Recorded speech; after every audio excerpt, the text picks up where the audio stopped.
So in the last lesson, we talked about the Open Weather Map API and how we can use it by simply passing over the queries that we're interested in. For example, we formatted our final URL that queries the API for the weather in Paris. And we managed to get hold of that by putting it simply into the browser and getting the browser to fetch this data back. Now, this process in programming we would call networking. It's not like going to a room and exchanging business cards. Instead, your app is talking to a web server. And in our case, it's Open Weather Maps web server. So the web server is like an application in itself. And what we're trying to do is to talk to the web server of Open Weather Map and make a request for data. And as a part of this request, we pass over some of the queries for what data we're interested in. For example, the name of the city, for whose weather we want to get back. Now, when the web server looks at your query, as long as it can recognize it, because you've been abiding by the rules of the API, say you're using that letter Q, which is lowercase, and you're passing over an app ID, and you've actually got a valid app ID, well then the web server is going to respond back to your app, and it's going to send back the data that you requested. This entire process is called networking. And in Swift, when we want to perform that networking action, just like what you saw in the browser using Chrome, there's a couple of steps that we have to go through. First, we have to create an actual URL object, and then we create what's called a URL session, which is going to be the object that's going to be doing our networking, effectively like what the browser is doing. Step 3, we give this URL session a task. Just like how we put the URL into the browser's URL bar and gave our browser a task to do, which is fetching the data from that particular source. The final step is to actually start the task. And that's effectively when we hit enter in the search bar, which triggers the entire networking process, and hopefully we get our data back. So let's try doing this in our project. In our weather manager, I'm going to create another method, and this is going to be called perform request. Now, the request is going to be based on the URL string that we got, which is of course going to be a string data type. Then we can, instead of printing the URL string, we can call perform request and pass over this URL string, which now lands in here as the input, and we can access it through this URL string. And inside our perform request method is where we're going to carry out those 4 steps of networking. Step 1 is to create a URL. So let's create a URL, and we do that by using the URL initializer. So this is going to be a structure that we're going to create, and as always we initialize our structures and classes with a set of parentheses. And now if we scroll through this list of different initializers, you'll come across one which takes a string, and that's what we've got. We've got a string to represent the URL, and in this initializer, we have to pass in our string, which is the URL string that we got as the input. Now, notice how this way of initializing URLs from strings, which commonly can have typos, say we misspelled Q and instead wrote P by accident, well then it might fail. So that's why this initializer creates an optional URL. And you can actually see that even at the point when we were choosing from our Xcode auto-suggest list, you can see that it creates a optional URL with a question mark here. So in order to use our URL that's created this way, we're going to use a if-let. So we optionally bind the URL that's created to a constant called URL as long as this doesn't fail and doesn't end up being nil. So now that we've got our URL created, it's time to move on to the next step. Step 2 is to create a URL session. And again, pretty easy. We create a let constant, which we'll call session, and we're going to set this to a URL session object. So it's not a session task, it's actually just a session. And as soon as I open my set of parentheses, you can see that there's two ways of creating a URL session, one with lots of different options and another one where we just have a single configuration property we have to set. The configuration that we're going to use is going to be just the default configuration. This ends up creating our URL session object, which is effectively like our browser. It's the thing that can perform the networking. Now we can move on to step 3, which is to give the session a task. So we can tap into our session that we've just created and we can give it a data task with URL and completion handler. So this is the one that you want to choose. Creates a task that retrieves the contents of the specified URL and then calls a handler or a method once it completes. So let's hit enter and let's create that line of code. Now the URL is of course going to be the URL that we created just now. So that's this one right here. And the completion handler we're going to leave for the moment. We're going to proceed forwards and finish the last step, which is to start the task. Now this method returns a URL session data task. So we can set the output as a constant called task. So now we create a data task with our URL and then we set it equal to this constant task. And in step 4, we can say task.resume. Now the naming of this method is a little bit weird. Why is it not called start? Why is it called resume? Well, in the case of tasks, because they can be suspended, and in fact, the newly initialized tasks, just like what we've done here, where we've created a new task, they begin in a suspended state. So you need to call this method to start the task, basically. So all of this goodness is coming from documentation reading, as usual. So now let's address our completion handler. What exactly is a completion handler? Well, in programming, there's a lot of cases where you have very time-consuming tasks. And for example, in this case, when we create our task and we start the task, what this task is doing is it's effectively having to go to this URL, grab the data, go across the entire world and come back with the data. That can take anywhere between a fraction of a second to a couple of minutes, depending on your internet connection speed.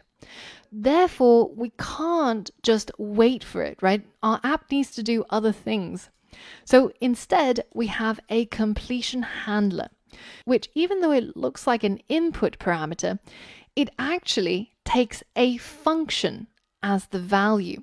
And you can see that it's a function because it's got the classic things that a function has. The parentheses for the inputs, and then a hyphen and angle bracket for the output. Even though in this case the output is void, which means there's actually no output, it's just a method like this method, which doesn't actually have any outputs. But to represent and to show us that this is definitely a function, that's why it has the hyphen angle bracket void. Effectively, what it's saying is that it needs to take a function as the input. So let's give it a function. Let's create a function somewhere down here. So just before the last closing bracket, I'm going to create a function called handle. And this handle method is going to take all of the inputs that are prescribed right here.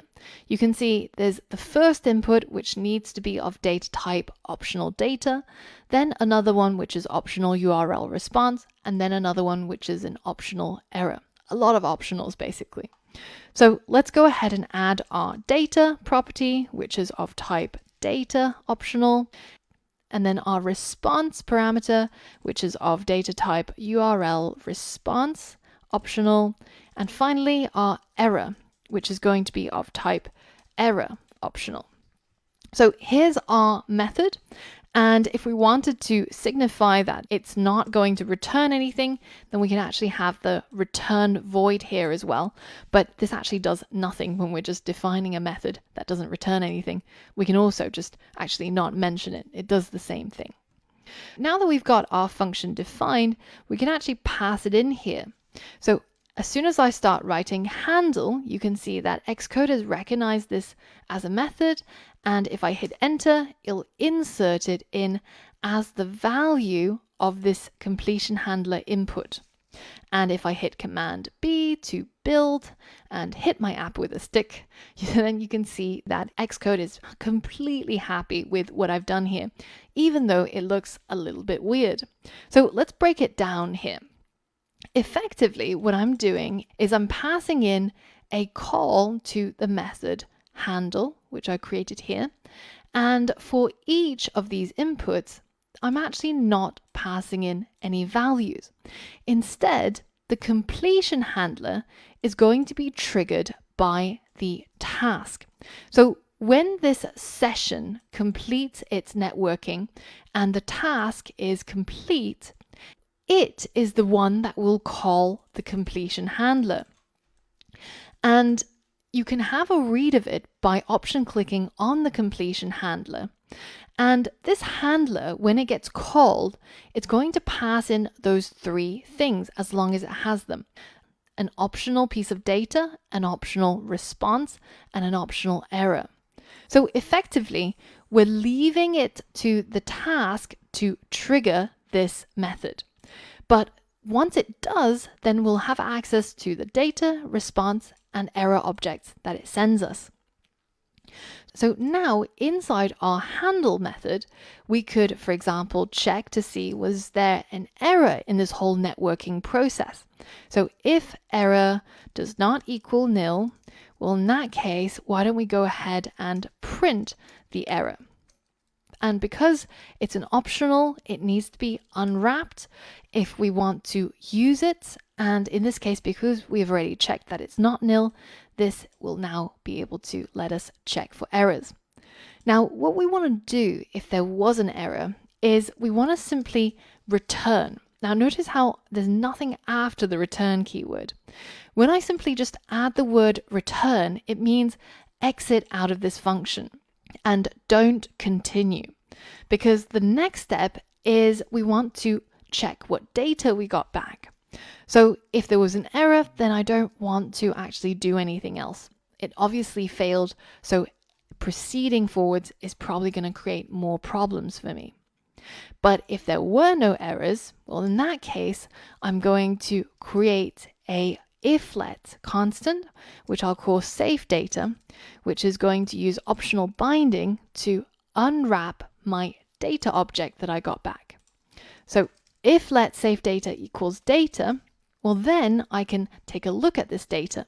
Now, data objects are not quite as easily printable as strings. If I simply just went ahead and printed safe data, you won't actually see the contents of the data. Let's first convert it into a string.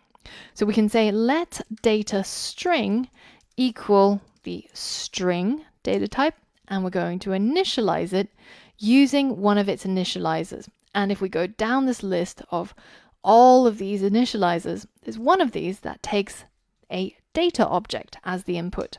So that's what we need. We're going to pass our safe data in here, and we're going to pass it into a string. And the encoding for most of the data that we get back from the web is UTF-8. And this is just a standardized protocol for encoding text in websites. So now that we've got this as a string, we can go ahead and try to print our data string. Let's give this code a go and see if it actually works. Now let's give it a spin. I'm going to search for the weather in Paris. And then when I click search, you'll notice that we get an error in our debug. And it tells us that there's an error with a error code, and the resource that you're requesting could not be loaded because App Transport Security Policy requires the use of a secure connection. What does this mean?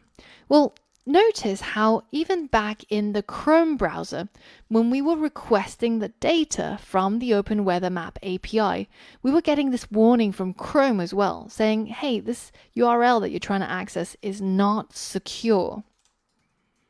And the reason is because when we're sending this request, anyone who's intercepting this request can see our app ID, our units, which we might not care about, and our queries. In order for this to be secured and encrypted, what we have to do is we have to have an HTTPS request. So something that looks like this. Whereas our URL that we're using at the moment is an HTTP URL. So in order to get to Open Weather Maps APIs through a secure route, then we can simply just change this to HTTPS. So this is a common error that you might come across when you're doing networking. And it's really important to be aware of the fact that Apple actually catches you out if you're trying to access an HTTP or trying to load a resource in an unsafe manner. So now that we're connecting to Open Weather Map through a secure route, as soon as I go ahead and enter Paris again as the request, you'll see down here that I'm getting my data string printed in here with the coordinates of Paris, the weather in Paris, that there is a clear sky, and that the temperature is 23.58 Celsius. So we've effectively done the same thing as we have done here by putting our request into the URL, but instead this time we're doing it using URLSession. So this way of using the completion handler, getting the task object to call this method whenever it's done getting the data off of the internet, allows us to get on with other things and only trigger our print statement or whatever else it is that we might need to do with the string once the process has completed. So while this method works, where we create a method and we pass in the method here as the input value, there's a much more common way of writing this, and involves something called closures, which are effectively functions that are anonymous, functions without a name, like this name here, handle. If you already know about Swift closures and you want to skip the next deep dive, then feel free to do so. But if you want to know how we can use closures to create the typical anonymous function, then head over to the next lesson and learn more about it there.